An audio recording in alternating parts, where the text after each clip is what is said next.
जब कभी किसी का फुल माउथ है यहाँ नीचे, तो उसमें और हमने मल्टी एंगल्ड या मल्टी यूनिट अबटमेंट डिसाइड कर लिया, तो मालो बनना है। उसमें हमारा पहला हमने स्कैन पेशेंट का भेजा, डिजिटल स्कैन भेजा। उन्होंने रफली अबटमेंट हमें बता दिया कि कौन से अबटमेंट कहाँ लगने हैं, कौन से मल्टी एंगल लगने हैं, कौन से लगने हैं, बिकॉज स्क्रू के एक्सेस होल के हिसाब से उन्होंने डिसाइड कर दिया। अब हमें इन्होंने मॉडल पे दे दिया, लेकिन इनके पास बाइट नहीं है।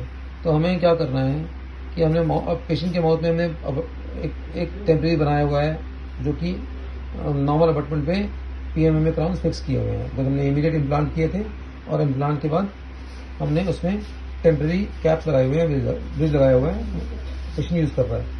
अब अगर हमें पेशेंट के माउथ से निकालेंगे हम, तो हमें उसी एंगल पे वापस भी लगाने हैं।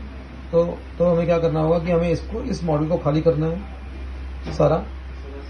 इसको खाली इम्प्लांट छोड़ देने हैं, जो इम्प्लांट के जो एनालॉग है वो छोड़ देंगे, बाकी सब निकाल देंगे। और उसमें माउथ में जिस एंगल पर अबटमेंट लगे हुए हैं, बिकॉज हमें दोबारा रिपीटिंग करनी है बाइट लेने के बाद, तो हमें उस अबटमेंट को निकालेंगे।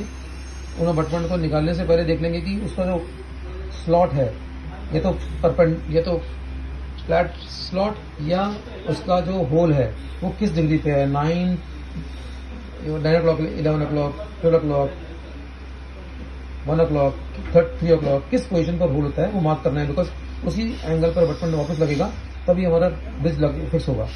तो हमें वो मिक्स ना हो जाए, इसलिए हम उस माउथ में से उसको देखते हैं और मॉडल पे एक एक करके निकालते जाएंगे और उसी एंगल पे लगाते जाएंगे, so that we don't mix and match confuse. हमने लगा दिया। अब जब हम बाइट ले लेंगे, क्योंकि किस हाइट पे बनना है, हम बाइट ले लेंगे। Bite is without abutment. हमें जब हमने माउथ में से अबटमेंट खाली टेम्परेचर निकाल दिया, तो विदाउट इम्प्लांट लेवल पे हमने खाली इम्प्लांट लेवल पे बाइट रजिस्टर कर ली। बाइट रजिस्टर करने के बाद हमें वही वापस लगाना है, तो हम यहाँ से माउथ में वापस उसको लगा देंगे, बिकॉज हमने मार्किंग कर रखी है और उसी में एंगल पे लगाया है, तो हमारा कोई कंफ्यूजन नहीं होगा। हम सेम लेके उठा के माउथ में लगा देंगे। लेकिन एक चीज़ और ध्यान रखनी है इसमें कि आपने ये निकाल दिए, इसमें मल्टी यूनिट और मल्टी एंगल लगे हुए हैं, तो कौन से मल्टी एंगल किस दांत में लगे हैं, कौन से दांत नंबर पे लगे हैं, उसके निकालने के बाद आपको इंडिविजुअल बॉक्स बनाने पड़ेंगे। बिकॉज अगर हम निकाल देंगे तो लेबोरेटरी को पता नहीं चलेगा कि कौन सा कहाँ से है। तब तक तो पता था जब तक हमने ऑर्डर किया, लेकिन इसके बाद पता नहीं चलेगा। इसलिए आप निकालने के बाद सिंगल बॉक्स में रखो, उसमें मार्किंग कर दो, ये 7 नंबर का है, ये 6 नंबर का, ये 3 नंबर का, राइट लेफ्ट तो मार्किंग कर दो, और वैसा कैसे ही लैब में भेज दो।